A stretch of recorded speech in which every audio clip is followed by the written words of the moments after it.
ሳውዲ አረቢያ ላይ 13 ዓመት ያለ ደሞዝ ስታገለግል የኖረች እናታችን ተቡክ ከተማ በጣም ያሳዝናል ወላሂ። በዚህ ልክ አረቦች አንዳንድ ጊዜ በጣም ጥሩ አረቦች ያጋጥመናል። አንዳንድ ጊዜ ደግሞ እንደዚህ ጨካኝ አረቦች አሉ። አሰላሙ አሌይኩም ወራህመቱላሂ ወበረካቱ። ውድ ሀገሬ ልጆች ሰላም ሰላም ብያለሁኝ። እንዴት ናችሁ? እኔ ያለሁ ሰላም ነኝ። እንግዲህ በረመዳን ምክንያት ቪዲዮ መልቀቅ ትንሽ አቁሜያለሁኝ። ስራ ስለሆንኩኝ ስራ ስለበዛብኝ ነው።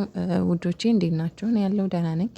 በምስሉ ላይ የምታዩት እናታችን እንግዲህ 13 ዓመት ሙሉ ሳውዲ አረቢያ ላይ ተቡክ ከተማ የምትባል 13 ዓመት ሙሉ የሰራችበትን ደመወዟን ሳይሰጡ በነፃ በቃ ልክ እኔ እንዴት ነው የሚያስቡት ግን አንዳንድ አረቦች አረው ወላሂ እንዴት ነው በቃ ማለት እኔ ግራ ይገባኛል። ምን አይነት አስተሳሰብ ነው? 13 ዓመት ሙሉ ከቤተሰብ ጋር ሳትገናኝ ሳትደዋወል እርግጠኛ ነኝ ሰው ጋር አታወራም። ጭራሽ ሰው ጋር ብታወራ እንደዚህ ያለ ደሞዝ አትሰራም። እርግጠኛ ማለት ወይ ትወጣለች ወይ የሆነ ነገር ትፈጥራለች። እባካችሁ እህቶቼ ሰው ጋር ማታወሩ ሰው ጋር ማትገናኙ መዳም ቤት የምትሰሩ ልጆች እባካችሁ ሰው ጋር ውሩ። የሆነ ደሞዛችሁን የማይሰጧችሁም ከሆነ ተናገሩ። በነጻ አታገልግሉ።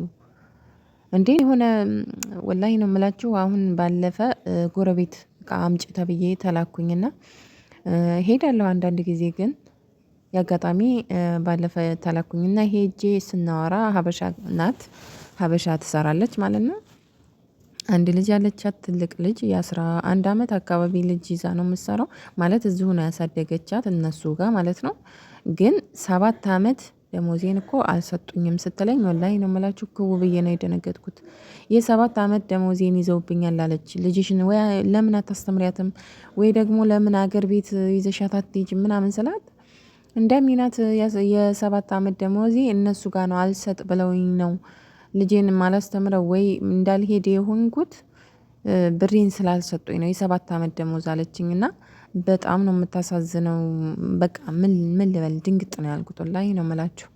እና በህጋዊ ደግሞ አይደለችም ችግሩ። ህጋዊ ብትሆን አሁን በኤምባሲ ምናምን ትከራከራለች። ግን ህጋዊ ስላልሆነች ብቻ 7 ዓመት እንግዲህ ደሞዟን ይዘውባት ወይ ልጇን ሳታስተምር ወይ ከብሯ ሳትሆን እሷ ደግሞ በጣም በቃ ከሰውነት ወጥታለች። ለምን እረፍት አትወጣም፣ ከሰው ጋር አትገናኝም፣ ውጩ ምን እንደሆነ አታውቅም። በቃ ጭራሽ አንዳንድ ጊዜ የሆነ ቦታ ላይ ስትቆዩ ከዛ ውጪ ዓለም የሌለ በቃ ዓለም ጨለማ ሆና ነው የምትታያችሁና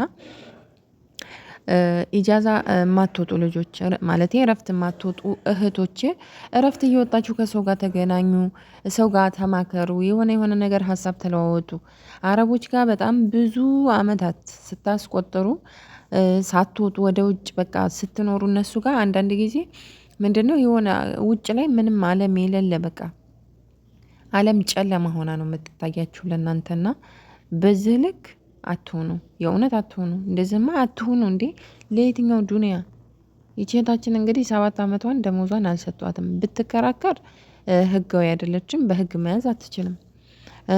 በቃ በጣም ግራ የገባው ወይ ልጇን አላስተማረች ወይ ከጉልበቷ አልሆነች አፏን እና በቃ ያማታል። በዛ ላይ ሰውነቷ በጣም ክስት ብሏል። በጣም ታሳዝናለች እና እንደዚህ እየሆናችሁ የምትሰሩት ስራ በጣም ከባድ ነው። በዚህ ልክ አትሆኑ። ልጇ ወይ አልተማረችላት ወይ እኔ በቃ አማርኛ አታወራ አረበኛ ራሱ በስነ ስርዓት እንትን አትልም። ብርግግግ ያለች በቃ የምታሳዝን የእውነት እንደ የሆነ ቃሉን መጠቀም ይከብደኛል እንደ ሞኝ ነገር ሆና ነው። በተለይ እንጃ አረብ ቤት የሚያድጉ ልጆች ማለት ለትንሽ ጊዜ ይዛችሁ ብትሰሩ እሺ፣ ግን ስታሳድጉ አረብ ጋር ማለት ነው ልጆቻችሁ እንደ ሞኝ ነገር ነው የሚሆኑት። አላህ ይቅር ይበለኝና በቃ በጣም ነው የምታሳዝነው። እናትየዋን በጣም ታሳዝናለች። ክስት ብላ ታማ በቃ ጥንዝልዝል ብላለች። የእውነት ነው የምላችሁና እኔ በጣም ነው ያዘንኩት። ማለት አንዳንድ ጊዜ በቃ ምንም ማድረግ የማትችሉበት ቦታ ላይ እንደዚህ አይነት ነገር ስታዩ ያሳዝናል።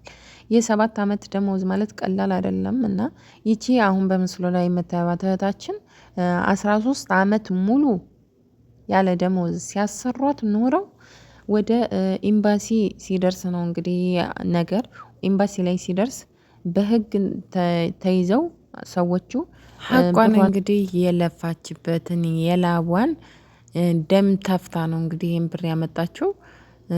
ማለት ሳይሰጧትም ሊቀሩ ነበር። ግን በቆንጽላ ጽሕፈት ቤቱ በኤምባሲው በሁሉም ትብብር 131,400 ሪያል ተረክባለች። ማሻአላ ተባረከላ። አላህ ይባርክላት። የ13 ዓመት ደሞዝ፣ የ13 ዓመት ላብ፣ የ13 ዓመት እንባ ነው እንግዲህ ይሄ ብር ቀላል አይደለም። አላህ ይባርክላት። ይሄ ሲያንሳት ነው ከሰው አግለው ጉልበቷን ልጅነቷን ቁርጥም አድርገው በልተው ይሄ ሲያንሳት ነውና እንኳን እሱ ወጣች እህታችን በጣም ደስ ይላል። እንደዚህ ያልወጡ ደግሞ በየቤቱ በጣም ብዙ እህቶች አሉ። ሚዲያ ላይ ያልወጡ ኤምባሲው ያልደረሰላቸው በጣም ብዙ በየቤቱ የሚሰቃዩ እህቶቻችን አሉ። በተለይ አሁን ላይ በጠለብ የሚመጡ እህቶቻችን በጣም ብዙ ፈተና ብዙ አደጋ እያጋጠማቸው ነው። በየቤቱ እየታገቱ ያለ ደሞዝ ያለ ስልክ በጣም ብዙ እህቶች ሳውዲ ላይ በተለይ እየጠፉ እየሰማን ነው። በጣም ያሳዝናል። እኔ እንጃ አረቦቹ ራሱ እንደ በፊቱ አይደሉም ይመስለኛል። አሁን ላይ በጣም መጥፎ ሆነዋል እኔ እንደምንሰማው ማለት ነው። እጅግ በጣም ከባድ ነው። እህቶቼ ራሳችሁን ጠብቁ። በዚህ ዘመን ስልክ ከኢትዮጵያ ስትመጡ ደብቃችሁ እየያዛችሁም ቢሆን ወደ ቤተሰብ ወደ ሰው ጋር ለመደወል ሞክሩ። ራሳችሁን ጠብቁ እላለሁኝ። ይቺ እህታችን እንግዲህ ተቡክ የምትባል ከተማ የሳውዲ ከተማ ውስጥ ነበር ተቀርቅራ የምትሰራው። እንግዲህ አሁን ላይ በአንድም በሌላም እንግዲህ ሰው ማይቷት ሊሆን ይችላል ወደ ኤምባሲ አደርሰዋታል። ኤምባሲ እንግዲህ ተከራክሮ 131,400 ሪያል የሳውዲ ሪያል ተቀብሎላታል።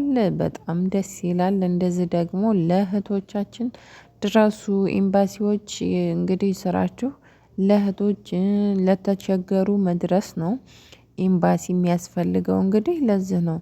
ለዚህ ካልደረሱ ደግሞ ምኑን ኤምባሲ ናቸውና ለእንደዚህ አይነት ነገር ባካችሁ ድረሱልን። በጣም ብዙ እህቶቻችን በየቤቱ እያለቀሱ ታፍነው ከነዛ አረቦች ውጭ ላይ ምንም አለም እንደሌለ በጣም ጨለማ እንደሆነ አድርገው ስለሆነ የሚያስቡት እባካችሁ ኤምባሲዎች እንደዚህ ይሄ ማለት በሰውም ሲደወልላችሁ ምናምን ቀልጠፍ ብላችሁ በመድረስ እህቶቻችንን እባካችሁ ግዴታችሁን ተወጡ እላለሁኝ። በተረፈ እስካሁን አብራችሁኝ ስለቆያችሁ ውድ ሀገሬ ልጆች እጅግ በጣም አመሰግናለሁኝ። ሀሳብ አስተያየት ካላችሁ ኮመንት ላይ ጻፉልኝ። ሰላም ሁኑልኝ።